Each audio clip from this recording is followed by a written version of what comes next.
नागपूरच्या यशोधरानगर परिसरात नोकरीच्या आमिषाने लाखोंची फसवणूक झाल्याचा प्रकार समोर आला आहे।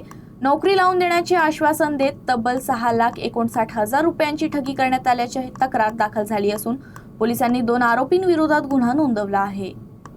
मिळालेल्या माहितीनुसार फिर्यादी हरिहर नंदनवार हे मजुरीचे काम करतात। त्यांनी पोलिसात दिलेल्या तक्रारीनुसार त्यांचे शाळेतील मित्र रवी महादेव भोयर आणि निलेश खंडाते त्यांनी नागपूर जिल्हा सुरक्षा रक्षक मंडळात नोकरी लावून देण्याचे आश्वासन दिले होते। या बहाण्याने आरोपींनी हरिहरकडून 3,03,000 रुपये तर त्यांच्या परिचित मंगल ओमप्रकाश गोखे यांच्याकडून 3,55,000 रुपये घेतले। अशा प्रकारे एकूण 6,59,000 रुपयांची आर्थिक फसवणूक करण्यात आल्याचा आरोप आहे। हा प्रकार 1 मार्च 2022 ते 20 डिसेंबर 2023 या कालावधीत घडल्याचं सांगितलं जात आहे। दीर्घकाळ नोकरी न लागल्यानं आणि आरोपींकडून टाळाटाळीचे उत्तर मिळत असल्यानं संशय निर्माण झाला। त्यानंतर पीडितांनी यशोदानगर पोलीस ठाण्यात तक्रार दाखल केली। पोलिसांनी दोनही आरोपींविरुद्ध फसवणुकीचा कलमान्वये गुन्हा नोंदवून पुढील तपास सुरू केला आहे।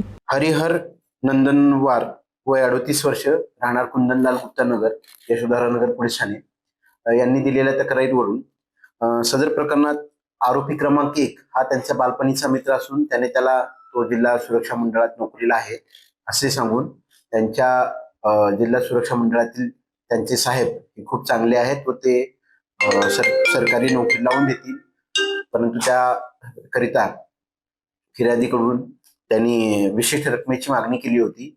फिर्यादी तसेच त्यांचे सदर प्रकरणातील मित्र साक्षीदार यांनी दोघांनी मिळून जिल्हा सुरक्षा मंडळामध्ये नोकरी लागण्यासाठी यातील आरोपी क्रमांक 1 व 2 यांना एकूण 6,59,000 इतकी रक्कम जी आहे ती दिलेली आहे अशी तक्रार समक्ष पोलीस ठाण्यात दिल्यानंतर सदर तक्रारीची चौकशी करून सदर प्रकरणी आरोपींविरुद्ध गुन्हा दाखल करण्यात आलेला आहे।